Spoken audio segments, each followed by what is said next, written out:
ચાલો યામ ભૂમિતિ ભાગ 3 જોઈએ। જો કે આજના આપણી અભ્યાસની અંદર આપણે નવી કોઈ રીત પદ્ધતિ શીખવાની નથી। આપણે છેલ્લે જોયેલું અંતરસૂત્ર એનો એક અલગ રીતે જુદી રીતે ઉપયોગ શીખવાનો છે। એટલા માટે જ મેં છેલ્લી એક્સરસાઇઝમાં જુદા જુદા પ્રકારના 15 અંતરસૂત્રના દાખલાઓ તમને પ્રેક્ટિસ માટે આપેલા। જો તમે એ દાખલાઓ વ્યવસ્થિત કરેલા હશે તો આજનું આપણું કામ તમને બિલકુલ સરળતાથી સમજાઈ જશે। તો અંતરસૂત્રનો ઉપયોગ કરીને કેવા પ્રકારના દાખલાઓ પૂછાય છે એ જોઈએ। અહીંયા એક ચોરસ દર્શાવેલો છે। જો કે આ દાખલામાં પરીક્ષામાં આકૃતિ જરૂરી નથી। અહીંયા તમને સમજવા માટે આકૃતિ દર્શાવેલી છે। એના શિરોબિંદુ ABCD ના યામ આપેલા છે। બિંદુ A 1 7, બિંદુ B 4 2, બિંદુ C -1 -1 અને બિંદુ D -4 4 શિરોબિંદુ ચોરસના શિરોબિંદુ છે। આપણને અહીંયા ચોરસ દોરી અને આકૃતિ આપેલી છે। પરીક્ષામાં રકમ એમ હશે કે આ બિંદુ ABCD ચોરસના શિરોબિંદુ છે એમ સાબિત કરો। તો સાબિત કરવા માટે આપણે અંતરસૂત્રનો જ ઉપયોગ કરીશું। આપણને ખબર છે કે ચોરસની ચારે બાજુના માપ સરખા હોય છે। તો આપણે બિંદુ A અને B ને અંતરસૂત્ર લગાડી A અને B વચ્ચેનું અંતર શોધીશું। એ જ પ્રમાણે B અને C વચ્ચેનું અંતર, C અને D વચ્ચેનું અંતર અને D અને A વચ્ચેનું અંતર આપણે શોધીશું। તો જોઈએ કે આ ચારે શિરોબિંદુ ચોરસના છે એમ કેમ સાબિત કરશું। સૌપ્રથમ આપણે બિંદુ A અને B ને અંતરસૂત્ર લગાડીએ તો AB વર્ગ બરાબર x1 - x2, અહીંયા x1 અને x2 1 અને 4 થશે એટલે 1 - 4 કૌંસ ઉપર વર્ગ વત્તા y1 - y2 7 - 2 કૌંસ ઉપર વર્ગ। તો આપણને મળશે 4 માંથી 1 જાય -3 નો વર્ગ વત્તા 7 માંથી 2 જાય 5 નો વર્ગ -3 નો વર્ગ 9 વત્તા 5 નો વર્ગ 25 બરાબર 34 આપણને મળશે। આપણે જાણીએ છીએ કે આ કિંમત AB વર્ગની છે। તો AB બરાબર વર્ગમૂળમાં 34 આપણને મળશે। આ અંતરસૂત્રનો ઉપયોગ કરતા તમે શીખી ચૂક્યા છો, તમને સારી રીતે આવડે છે। માત્ર ફરક એટલો છે હવે આપણે અને B અને C ને અંતરસૂત્ર લગાડીશું એટલે કે BC શોધીશું। BC વર્ગ બરાબર x1 - x2 એટલે 4 માઈનસ પણ અહીંયા x2 ની કિંમત -1 હોવાથી +1 થશે કૌંસ ઉપર વર્ગ વત્તા 2 + 1 કૌંસ ઉપર વર્ગ 5 નો વર્ગ વત્તા 3 નો વર્ગ 25 25 વત્તા 9 બરાબર 34 એટલે BC બરાબર વર્ગમૂળમાં 34 આપણને મળે છે। આ જ પ્રમાણે આપણે C અને D વચ્ચેનું અંતર શોધવા CD ને અંતરસૂત્ર લગાડીશું। CD વર્ગ તમને હવે સારી રીતે આવડશે એટલે થોડુંક ઝડપથી કરીશ।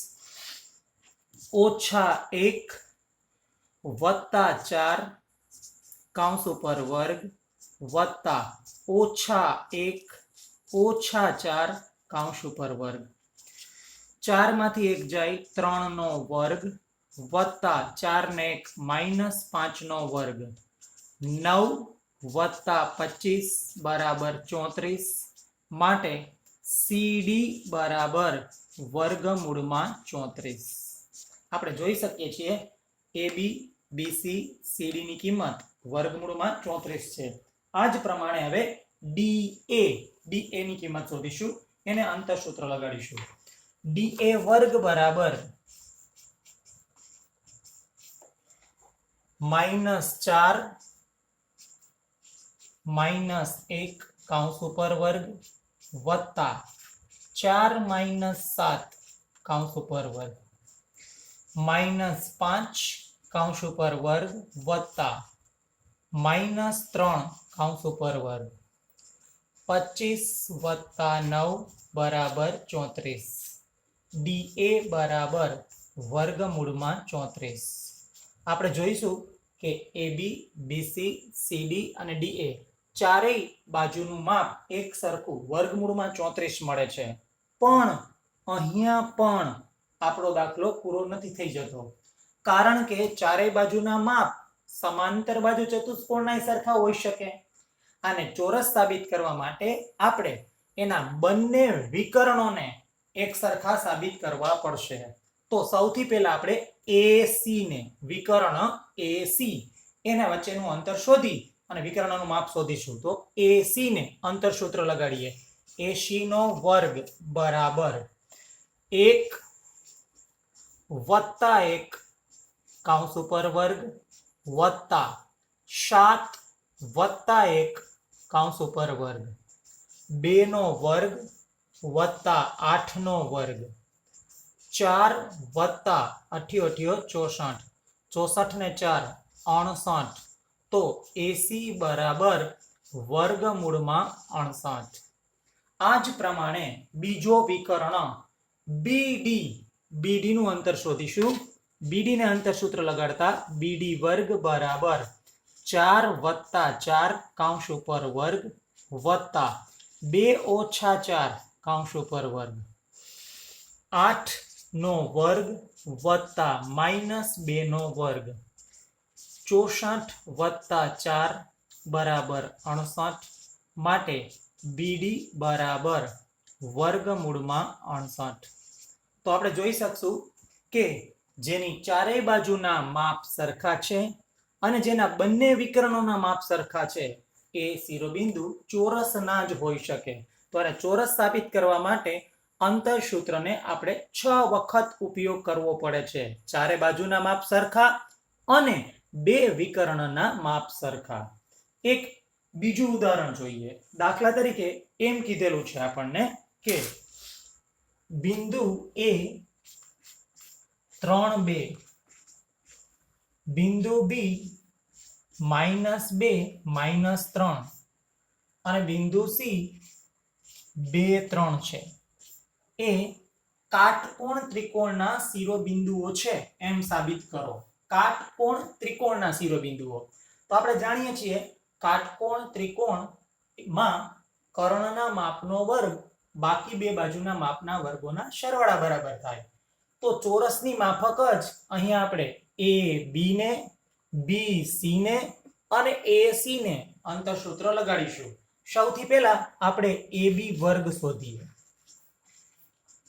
x1 - x2 મુજબ 3 + 2 કૌંસ ઉપર વર્ગ વત્તા 2 + 3 કૌંસ ઉપર વર્ગ 5 નો વર્ગ વત્તા 5 નો વર્ગ આપણી પાસે આવશે 25 વત્તા 25 બરાબર 50. અહીંયા આપણે એ બી ની કિંમત એટલે કે આનું વર્ગમૂળ કાઢીશું નહીં, કારણ કે આપણે કાટકોણ ત્રિકોણ સાબિત કરવો છે અને એમાં વર્ગની જ જરૂર છે. હવે આપણે બીસી ની કિંમત શોધીશું, બીસી વર્ગની.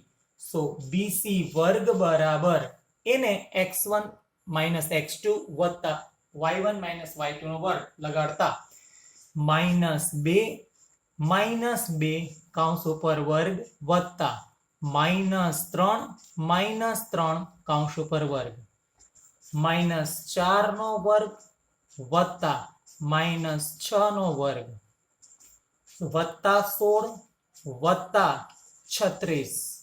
તો આપણી પાસે આવશે 52. આ જ પ્રમાણે એ અને સી ને અંતર સૂત્ર લગાડી એસી વર્ગ ગોતીએ. એસી વર્ગ બરાબર 3 માઇનસ 2 કૌંસ ઉપર વર્ગ વત્તા 2 માઇનસ 3 કૌંસ ઉપર વર્ગ. 3 માઇનસ 2 1 કૌંસ ઉપર વર્ગ વત્તા 2 માઇનસ 3 માઇનસ 1 કૌંસ ઉપર વર્ગ. 1 નો વર્ગ 1 વત્તા માઇનસ 1 નો વર્ગ 1, તો આપણી પાસે 2 આવશે. અહીં આપણે જોઈ શકીએ ત્રણેય કિંમતોને ધ્યાનથી જોઈએ તો આપણને ખ્યાલ આવશે ab નો વર્ગ વત્તા ac નો વર્ગ બરાબર bc નો વર્ગ થાય છે. એટલે ab નો વર્ગ 50 વત્તા ac નો વર્ગ 2 બરાબર 52 થાય છે. એટલા માટે આ ત્રણેય બિંદુ કાટકોણ ત્રિકોણના શિરોબિંદુ છે. હવે તમારી સામે વધારે દાખલાઓ ન ગણતા તમને સમજાવું છું. તમને એમ કે શિરોબિંદુઓ ચોરસના છે એમ સાબિત કરો તો તમારે 6 વખત અંતરસૂત્ર લગાડીને ચારે બાજુના માપ સરખા અને 2 વિકર્ણોના માપ સરખા કરવાના છે. તમને એમ કહેવામાં આવે કે કાટકોણ ત્રિકોણના શિરોબિંદુઓ છે એમ સાબિત કરો તો પાયથાગોરસ મુજબ 2 બાજુના માપના વર્ગોનો સરવાળો ત્રીજી બાજુના માપ જેટલો સાબિત કરવાનો છે. તમને એમ કહેવામાં આવે સમદ્વિબાજુ ત્રિકોણના શિરોબિંદુઓ છે તો ત્રિકોણની ત્રણેય બાજુઓના માપ અંતરસૂત્ર લગાડીને શોધી લ્યો. એમાંથી 2 બાજુના માપ સરખા હશે અને એક બાજુનું માપ જુદું હશે. આ જ પ્રમાણે જો તમને લંબચોરસના શિરોબિંદુ છે એમ સાબિત કરવાનું કહે તો તમે સમજી શકશો કે લંબચોરસની બે જોડ એના માપ સરખા હોય અને એના વિકર્ણોના માપ પણ સરખા હોય. એટલે ચોરસની માફક અહીંયા પણ આપણે 6 વખત અંતરસૂત્રનો ઉપયોગ કરવો પડશે. મને આશા છે કે આટલું સમજ્યા પછી તમે અંતરસૂત્ર ઉપર આધારિત સાબિત કરો ના જે દાખલા છે એને સારી રીતે ગણી શકશો. Thank you very much.